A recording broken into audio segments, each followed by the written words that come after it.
Ćao ragazzi, ja sam Anja, izvorni govornik italijanskog jezika i danas sam tu da vam rezimiram šta znači reč insomma na italijanskom. Insomma je jedna od onih reči u italijanskom jeziku koje imaju više načina upotrebe, svaka od njih je za nijansu drugačija i pored insomma imamo na primjer još i allora i neke reči koje Italijani koriste, da kažemo svakodnevno i jako često, koje mi možda u potpunosti ne možemo da shvatimo bez nekog objašnjenja. Pored toga, ako već učite italijanski ili imate određeni nivo, ja vas pozivam da pokušate da upotrebite ove reči zato što će vam biti mnogo od koristi da vaš izgovor izgleda tečniji, približno izvornim govornicima.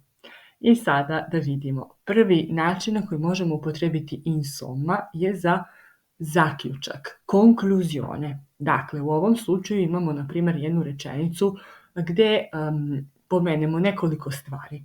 I sada na kraju, da bi mi zaključili tu rečenicu, koristimo insomma. E sad ću da vam pročitam primjer.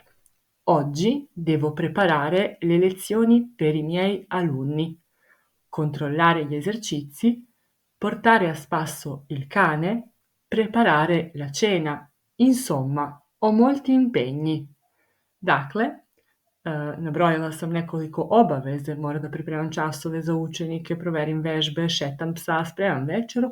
Ukratko, imam puno obaveza.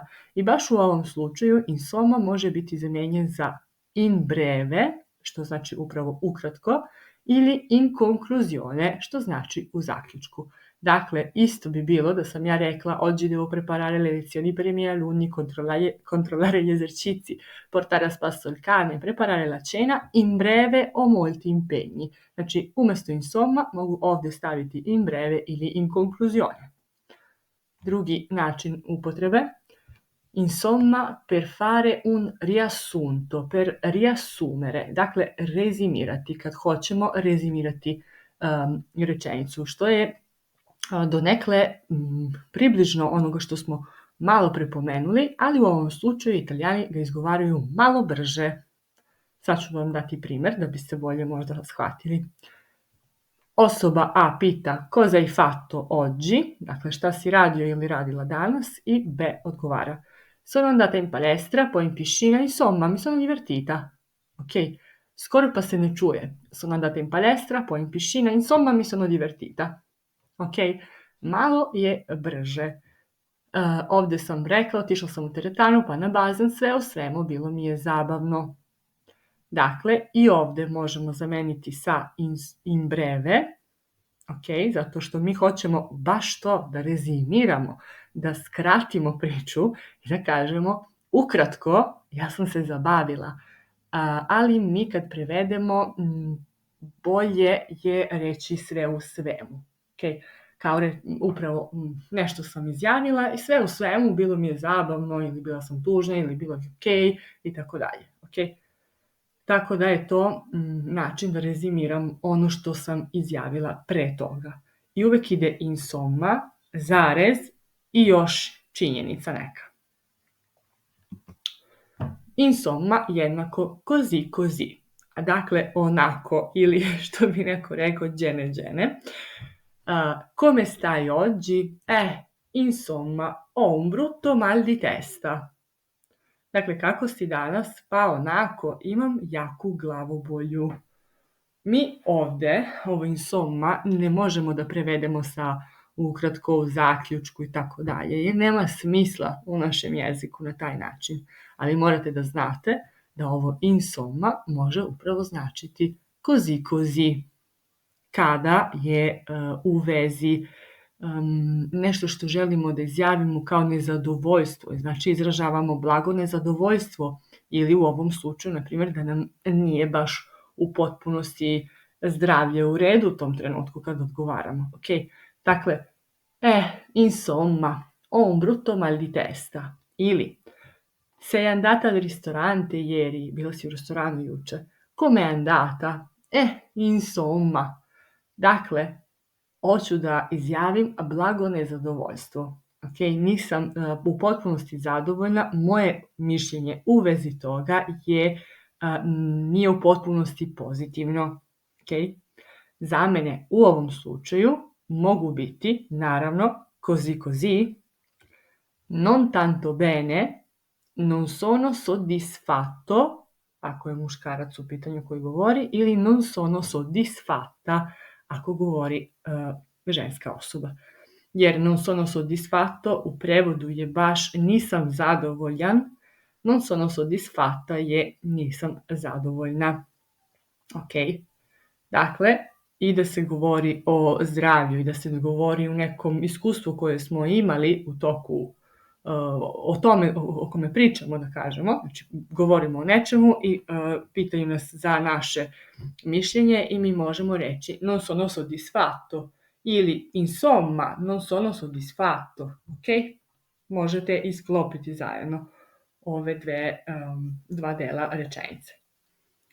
Insomma, così, non tanto bene, isto je, ok? Ovaj prvi deo insomma, možete zameniti sa così, non tanto bene, non sono soddisfatto ili soddisfatta.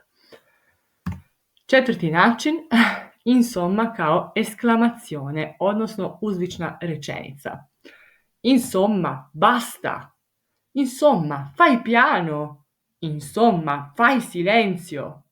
U ovom slučaju izražavamo jako nezadovoljstvo, nešto nam smeta, ci da fastidio, smeta mi nešto što neko drugi radi i hoću da izjavim prekini, hajde, dosta, hajde polako, ama tišina, ok? To je sve ovo što ste vidjeli ovdje, basta, fai piano, fai silenzio, dakle dosta, polako i tišina. Ali pre toga postavljamo insomma. Dakle, nema baš neku gramatičku funkciju, ali je, da kažemo, na neki način početak rečenice. I ovo je uzvična rečenica. Okay? Hoću da izjavim jako nezadovoljstvo. Zamena u ovom slučaju može biti allora. Allora basta. Allora fai piano. Allora fai silenzio. Što malo može da bude drugačiji, jer umjesto možda uzvične rečenice ok, allora basta, jeste uzvična rečenica, ali na primjer, allora fai silenzio može više biti pitanje. Allora fai silenzio, kao da kažemo, jel hoćeš da čutiš, jel hoćeš da tiše nešto radiš, ok? I naravno da je ironično i retorično pitanje. Ali u svakom slučaju u ovom delu, kao uzvična rečenica, možete zameniti insomma sa allora, što u ovom slučaju nemaju opet ni jedno ni drugo baš neko gramatičko značenje u rečenici, već je više kao poziv na pažnju. Ok, pozivam pažnju druge osobe o kome se obraćam. I pored toga, možemo isto koristiti insomma i allora na isti način kada hoćemo da kupimo vreme.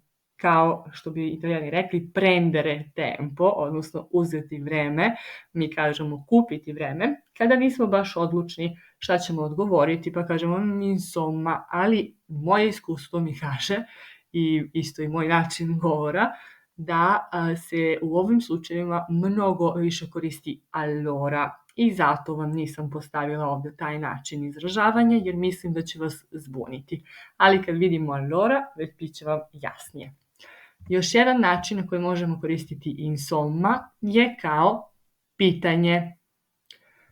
Izražavamo opet nezadovoljstvo, nešto nam smeta, ali ovdje je pitanje. Zamena je opet allora. Kao i ono prethodno broj 4, gdje smo vidjeli esklamazione, odnosno uzvična rečenica, i ovdje imamo drugi način izražavanja, gdje imamo pitanje, ali opet izražavamo nezadovoljstvo. Zamena je allora. I onda koja je razlika? Razlika je da ovdje počinjemo rečenicu i nastavljamo je sa pitanjem. Dakle, nije uzvična rečenica. Primjer ovdje. Andiamo al parco, idemo li u park, druga osoba ne odgovara ili kažem, gubi vreme, ok? Nije nam dala odgovor. I mi sad smo nestrpljivi, nezadovoljni. Zašto mi ne odgovara? I onda kažemo, insomma, mi rispondi? Insomma, mi vuoi rispondere? Baš ovim tonom. Pazite i na ton koji koristim, jer će vam upravo pomoći i to da tečnije pričate. Tako da, rekli smo, idemo u park, druga osoba nam ne odgovara ili gubi vreme, neće da nam da neki konkretan odgovor i mi gubimo strpljenje. Onda kažemo, pa hoćeš li mi odgovoriti, što je u italijanskom insomma, mi rispondi, ali je isto kao reći allora, mi rispondi, ok? Tako da možete opet i ovde zamijeniti sa allora. Insomma i allora, u ovom slučaju rekla bi da se manje više koriste, jeste na isti način, normalno, pošto sam vam rekla da je zamena, ali nemaju ni ovde neku baš gramatičku funkciju, nego kao i malo pre više je poziv na pažnji. Obraćam ti se, alo, tu sam i, znači, odgovori mi, ok? Ovo opet i u ovom slučaju mislim da se za nijansu više koristi allora kada su ovakve rečenice. Insomma, ova reč ima definitivno različita načina upotrebe. U komentaru pokušajte da napišete jednu kratku rečenicu na italijanskom kako bismo već probali to što smo danas učili. Naravno, zaprati Italijanka online za još dodatne lekcije i zanimljivosti u vezi italijanskog jezika i italijana. Alla prossima, ciao!